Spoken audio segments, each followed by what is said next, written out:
We're not going to really change our thinking from all week long. This is what used to be Invest 91L. Hurricane hunters went out there today. We talked about this yesterday. And once they got out there, if they found a closed circulation, they may designate it a tropical depression or even tropical storm Bonnie. What they've done is they've made this tropical depression number 2, but with a tropical storm warning. That basically means the chances are it will become a tropical storm. Now, basically, as we look at where this depression is, it's about 435 miles to the southeast of Charleston. It is moving northwest, but I want you to look at the Hurricane Center track, and what you notice is it's really honed in on the South Carolina coast. In fact, generally here's a 2 a.m. early on Sunday morning, 2 p.m. So possibility, if it follows this track, of a landfall sometime on Sunday morning into maybe the late morning, early afternoon, and that would be around the Charleston area, maybe just to the south. And again, you can't really follow that line, but the models have really been clustered today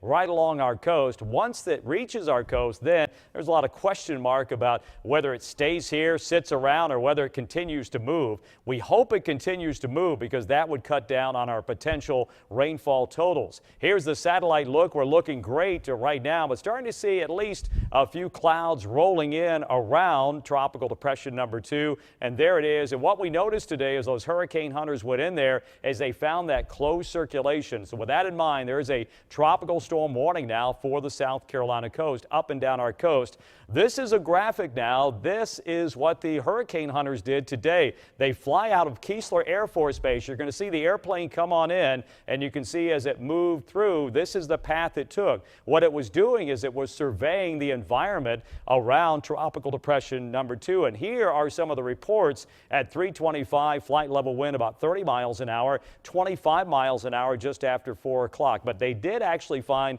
a little bit stronger winds, and the pressures are relatively high. This is not a really big, strong storm, but the bottom line is they did find enough of a closed circulation to designate this tropical depression number 2 with a potential for becoming tropical storm Bonnie. So here's still what we're thinking. The storm tracks northwest, could remain off the coast for a little while. We think it probably will move inland, though. Scattered showers and thunderstorms, rip currents, and high surf. That's our biggest concern right now. Moderate impact from heavy rain, low for wind, tornadoes, and coastal flooding, and again, high for the rip currents and the surf. So let me show you future radar. Here it is, kind of winding up a little bit. This is 7 o'clock Saturday morning, so don't be surprised to see a few showers in the morning, but I think we'll get a little bit of a break for most of Saturday. Here it is 4 o'clock. Still the center of the storm would be offshore with some showers along the coast. Then it moves on in. This is Saturday night at 11 o'clock, and then by the time we get to Sunday, that's when some of the heaviest rain could push on in